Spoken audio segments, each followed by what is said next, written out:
Hello, my name is David Zussman, and I want to take the next 10 minutes of this video production to explain to you about what I believe is a very lucrative way to make profits from the current depression we have in real estate prices, mainly of homes in the United States.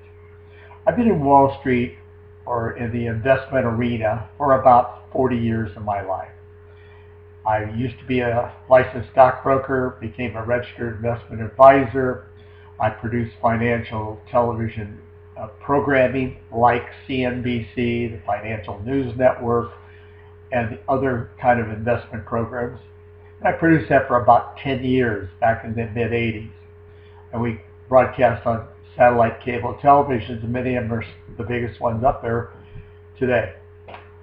I started out being a stockbroker in Beverly Hills back in the late 60s, early 70s. Went to law school at night for 4 years to get my Juris Doctor degree in law. And after I graduated, I went into working with one of the biggest mortgage banker firms in the nation, and we did real estate limited partnerships. And at that time, the partnerships raised capital from investors through Lehman Brothers, E.F. Hutton, and a number of other Wall Street brokerage firms. Most of them are out of business today or were taken over in mergers. I've been in the business a long time, and I've experienced a lot of up and down markets. I'm trying to look at purchasing the distressed real estate markets in housing as an alternative to people who don't like the volatility of investing, say, in the stock market. There are a lot of economic and financial issues that the world has. We see what's going on in Greece. We see what's going on in other countries in Europe who are heavily in debt, similar to the United States, and who are having a hard time raising more capital. One of the things I think that's important is to find alternatives to investing in stocks or bonds. They can be very good for some of your money, but diversification is an important factor in my opinion. And I would certainly have a certain amount of my capital into gold or precious metals of one kind or another. I would have a certain amount of my money in real estate, but only real estate you purchase at these distressed, depressionary prices.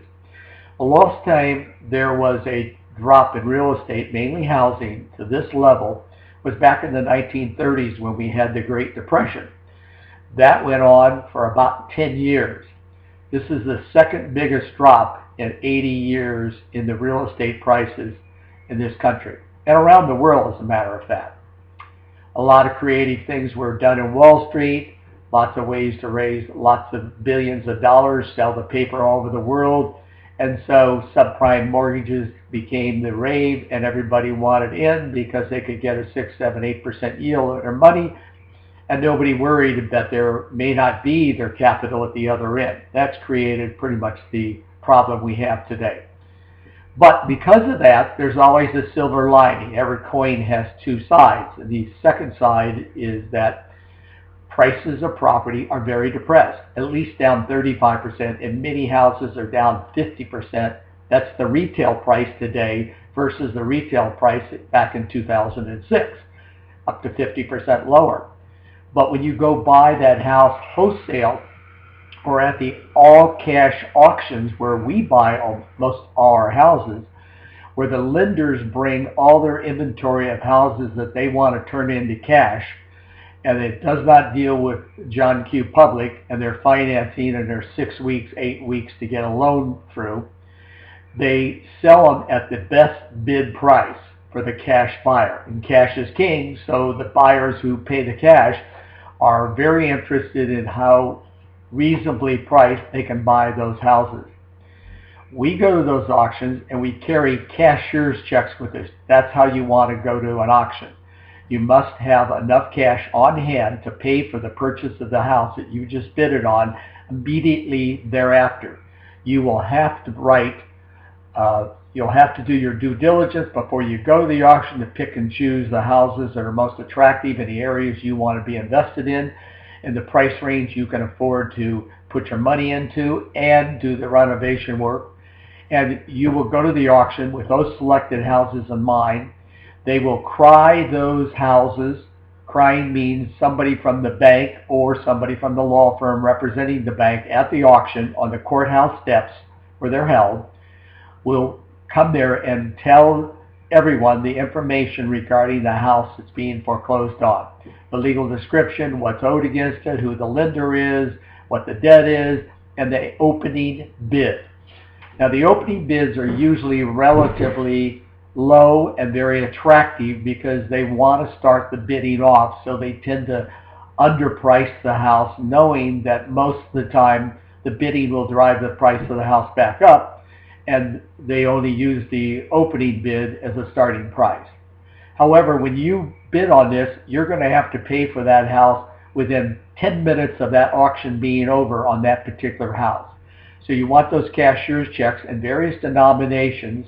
If you were going to take $100,000, you'll want some $20,000, some $10,000, some $5,000, some $2,500, some $1,000, and some $500s, because you want to pay in the combination that is closest to your purchase price, so you don't give the bank too much extra money and have to wait several weeks before you get your refund back to reuse that additional capital. Therefore, having a variety of cashier checks is the best way to be prepared, but have them made out in your name. You can sign them over, and the lenders will take them because they are usually banks and they just deposit in their account. But you cannot pay for bank wire, and you cannot pay by financing. Occasionally, a few people will show up with cash, actually $100 bills. There's lots of police and sheriffs around, so there's not usually a problem. But 99% of the people have cashier's checks. You have to do your due diligence before you go to these auctions. That means somebody, you or a realtor or a company like ours, has to go and look at every house that you want to bid on. You have to see the condition of the house.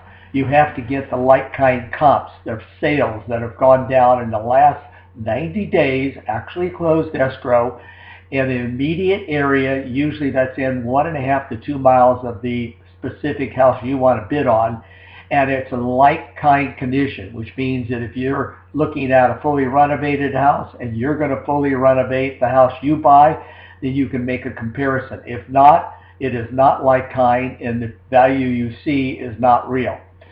You have to determine when you buy that house, how are you going to sell that, or what are you going to do with that house. If you're going to rent it, you're going to renovate it to a certain condition, rental quality. Usually you fix the things that are broken, get the house in operating condition, and control your expenses as much as you can, and get a tenant in there who you've done a screening on to see that they can actually pay rent.